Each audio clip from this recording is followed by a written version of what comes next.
শহরের তুলনায় গ্রামাঞ্চলে বেড়েছে লোডশেডিং। আরো খবর জানাতে নোয়াখালী থেকে যোগ দিচ্ছেন হাসিব আলামিন, যাচ্ছি তার কাছে।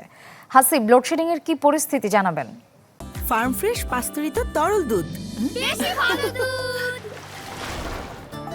শ্রেয়া, বর্ষার আষাঢ়ের শেষের দিক হলেও যেন চৈত্রের মতো রোদ হচ্ছে, এবং এই যে রৌদ্র এবং যে তীব্র গরম, তাতে বেড়েই চলছে লোডশেডিং আমাদেরকে। আমি এই মুহূর্তে অবস্থান করছি নোয়াখালী বিজ্ঞান ও প্রযুক্তি বিশ্ববিদ্যালয়ে। এখানেও সকাল থেকে লোডশেডিং হয়েছে, কয়েকবার গত রাতেও হয়েছে।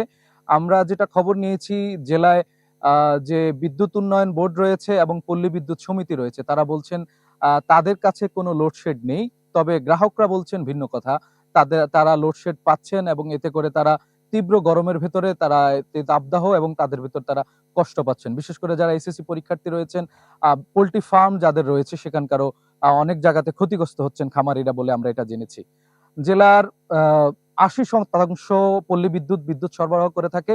এছাড়াও আরো 4টি ডিভিশনে বিদ্যুৎ উন্নয়ন বোর্ড হাতিয়া উপজেলা, জেলা শহর, সদর, কোম্পানিগঞ্জ 4 জায়গায় সরবরাহ করে থাকে। সবখানে গ্রাহকদের কথা একই, ভোগান্তিতে তারা পড়ছেন। বিদ্যুৎ না পেয়ে তীব্র গরমের ভিতরে তারা কষ্ট পাচ্ছেন এবং এতে করে তাদের যে দৈনন্দিন যে কাজকর্ম রয়েছে সেগুলো ব্যাহত হচ্ছে। তবে ভিন্ন কথা বলছেন বিদ্যুৎ বিভাগ। তারা বলছেন তাদের কোথাও কোনো লোডশেড নেই।